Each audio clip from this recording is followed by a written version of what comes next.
Welcome to the Bald Brad Show. Our lead story today is dealing with rumors swirling around that Hillary Clinton could be making a 2024 presidential run. I kid you not. It's truly remarkable that she's trying to come back for round two with Trump. I mean, Trump beat her so bad that she had to go out into the wilderness just to kind of get her shit together. And now she wants more, folks. She wants more from the Trump Meister. But here we go, folks. This one comes from our friends over at the Daily Wire. If you're not already a member, hey, go over and become a subscriber today. And also help us out here at the Bald Brad Show by hitting that like and subscribe button, sharing this with your friends and family all over social media. With that being said, Joseph Curl titles this one, "Speculation Grows That Hillary Clinton Positioning Herself to Run Again in 2024. Curl starts off saying, "She just won't go away," and she won't, folks. She's on the freaking television every single week, bambling and rambling just like Joe Biden does, bumbling Joe, Kamala Harris, Nancy Pelosi. All these Democrats are constantly saying a bunch of nothing, but they're continually being chauffeured out there on the late night shows. You got them on The View, CNN, MSNBC every freaking week.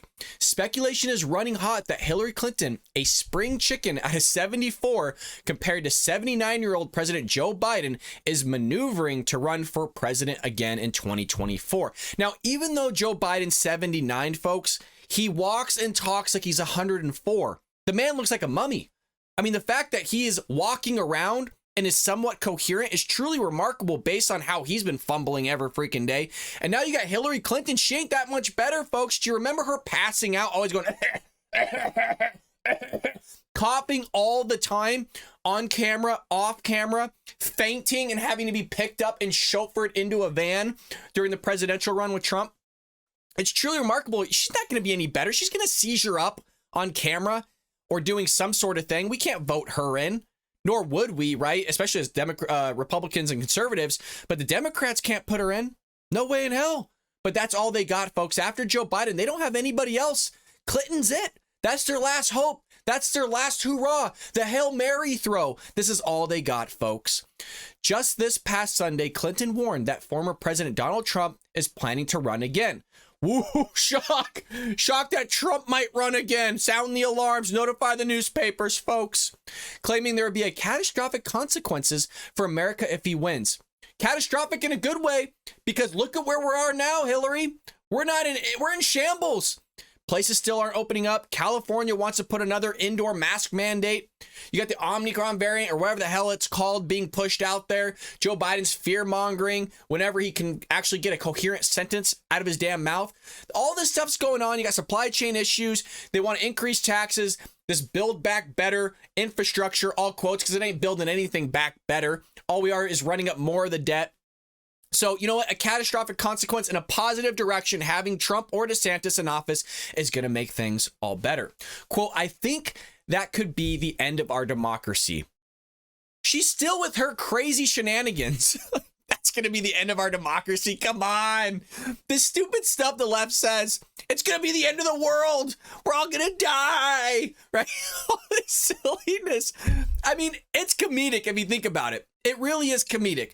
Because these people are adults and they're going on television saying these outlandish, crazy things.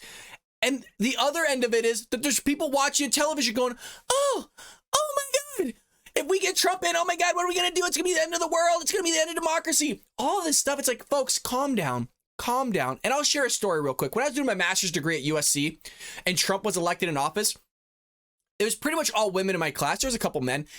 And I'm not exaggerating, everybody was hysterically crying. Like, we couldn't actually conduct class because people were sobbing so hard as grown adults because Trump won. And they thought it would be the end of democracy that we actually couldn't hold class sessions, that people had to go to counseling and get therapy and all this other stuff. It's nuts, folks. These people on the left are nuts. And we don't have to look any further than the politicians of the left. Ilhan Omar, Joe Biden now, propaganding or at least catering to the left. You have Nancy Pelosi, Chuck Schumer, Ilhan Omar, AOC, all these people, Bernie Sanders. You don't look any further than the crazy left. She said in an interview with the Today Show I just got done saying when we started the show, she's on there in all these late night shows, these talk shows, and this is where she's pushing out this crazy crap to all these lefties. Not to be pointed about, but I want people to understand that this is to make or break point. That's how we felt last time, and you're just going to get your butt kicked again. So please, come on. If you want more, come on. Clinton's continued presence on the stage, liberal networks continue to put her on the air nearly every weekend. Signals to some that she's setting up a run. And with Biden plunging in the polls, along with Vice President Kamala Harris, who stood at just 28% approval rating in one recent poll, Clinton's name recognition could once again put her at the head of the pack. In her Sunday interview, Clinton said she tried to warn Americans about Trump's 2016 run when she got crushed in the Electoral College in her loss to Trump, which was 306 to 232. I tried to warn people. I tried to make the case that this was really dangerous. The people he was allied with, what they were saying, and what he might do, she said. Clearly, there were people who liked what they saw despite what I see as the real dangers to our country. They turned out and voted for him. Last week, Clinton broke down in tears as she read the victory speech she planned to deliver if she had beat Trump in 2016. The mainstream media gobbled it up, dutifully writing and airing stories. So she's still on this whole loss thing that happened, 4 or 5 years ago? She's still on it. She still hasn't gotten her shit together. Clearly, her going out in the middle of nowhere into the woods didn't resolve her issues. And the speculation that Clinton might run prompted the White House to comment on Monday about Biden's plans. Quote, the president has every intention of running for re-election. Oh my God. Wow. Really? The president has every intention of running for re-election? Oh my God. Like, that's how you know he's not all there. Isn't that this guy? I'm not going to be able to pull it together after reading that. I mean, what do you say? What do you say to a guy that just is not all there in the head, can't read from a teleprompter, loses his train of thought, doesn't know his staff's name, forgets his own wife's name? I mean, and he's thinking about running for re-election? Go for it, Joe. Go for it, man. Whoever run against you in 2024, just hand it over them, big guy. Because God, I can't believe, I'm just now reading this. I can't believe that this guy's planning on going for re-election. With those type of approval ratings, please. It's hilarious. Former Trump advisor Jason Miller said Clinton is attempting to inject herself in the 2024 race. Miller, during a Thursday episode of Steve Bannon's War Room podcast, suggested that Clinton was looking to position herself as a potential Democratic contender to replace Biden. Somebody has to, because we don't think he's going to be around that much longer. Like, literally not being around. Clearly he does. Well, Newsweek reported that his remarks came after the former senator and former Secretary of State read what would have been her 2016 victory speech if she had won, in an emotional segment of a masterclass talk on the power of resilience. Quote, the fact of the matter is that crooked Hillary is circling around Joe Biden almost like a buzzard looking at a carcass on the ground saying, it's not going to be Joe Biden, it's not going to be Kamala Harris. How can I go and insert myself into this national discussion and remind people that I'm still here, said Miller, who is now CEO of social media platform Getter. In October, Clinton made clear she's never going away. I will never be out of the game of politics, Clinton said. I'm not going to be running for anything, she said, adding that she feels our democracy is at stake.